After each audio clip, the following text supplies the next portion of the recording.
নমস্কার বন্ধুরা, আজকে রান্নার ভিডিও নিয়ে আসিনি। আজকে করব মাখামাখি। তো চলে এসেছি সবজি খেতে। গাছ থেকে একটা শসা পেড়ে নিয়েছি। এই গরমে কিছু খেতে ভালো লাগে না, তো কিছু একটা মাখামাখি করলে বেশ ভালো লাগবে। তো মাখামাখি খেয়ে আমার কি হয়েছিল এটাও আপনাদের সঙ্গে শেয়ার করব ভিডিওতে। আর এখানে রয়েছে লেবু গাছ। লেবু গাছ থেকে একটা লেবু পেড়ে নিয়েছি। আর এদিকে দেখো কত সুন্দর সুন্দর আম ধরে আছে আমার এই ছোট্ট চারা গাছে। আর আমি এখান থেকে একটা আমও পেড়ে নেব। এবার আমরা চলে যাব মাখামাখি করতে। তো এবার দেখো আমি কলা পাতা কেটে নিয়ে এসেছি। এবার প্রথমে আমি শসা কেটে নিচ্ছি। তো শসাটা খোসা ছাড়িয়ে নিয়েছি, ভালো করে ধুয়ে নিয়েছি। এই গরমের মধ্যে বন্ধুরা ঠান্ডা জাতীয় জিনিস খাবেন, একেবারে ঝাল মশলা খাবেন না। ঝাল মশলা খেলে কিন্তু পেটে সমস্যা অবশ্যই হয়ে যাবে।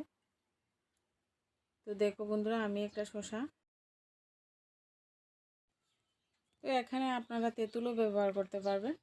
তো আমি আম দিচ্ছি, আমের সিজন তাই একটু আম কেটে দিয়ে দিলাম।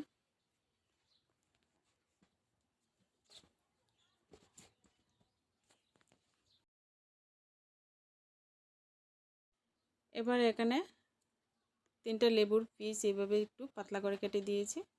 আর দিয়ে দিচ্ছি 4টা কাঁচা লঙ্কা, কাঁচা পাকা লঙ্কা দিয়ে দিচ্ছি। এখানে লবণ আর দিয়ে দিচ্ছি শুকনো লঙ্কা গুঁড়ো।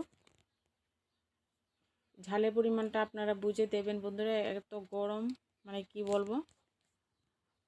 আর এই ভর্তাকে কি হয়েছিল আমি ভর্তা শেষে কিন্তু বলে দেব। এবার সবগুলি উপকরণ কিন্তু আমি এই মাডাল দিয়ে এবারে ভর্তা করে নেব। আর যাদের ঝাল খেতে পছন্দ না, ঝাল খাও না, তারা কখনোই এই রেসিপিটা কিন্তু ট্রাই করবে না। এত ঝাল দিয়ে করবে না, একটু অল্প লঙ্কা দিয়ে করবে, দেখবে ভীষণ ভালো লাগবে। বন্ধুরা এখানে আমি একটু চিনি দিতে ভুলে গেছি, তো একটু চিনি দিয়ে দিচ্ছি।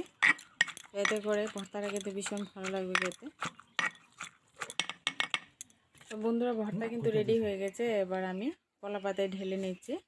তো বন্ধুরা এই ভর্তাটা খেয়ে কিন্তু আমার একদম পেটের সমস্যা হয়ে গিয়েছিল, মানে এতটাই ঝাল ছিল। তো ঝালের পরিমাণটা আপনারা বুঝে দেবেন। এই গরমের মধ্যে শুকনো লঙ্কা গুঁড়ো দিয়ে এইভাবে লাল লাল করে মাখা করে খাবেন না, একদম হেলদিভাবে একদম একটা লঙ্কা দিয়ে, কাঁচা লঙ্কা দিয়ে আর চিনি লবণ দিয়ে মেখে খাবেন। ভালো থাকবেন, সুস্থ থাকবেন।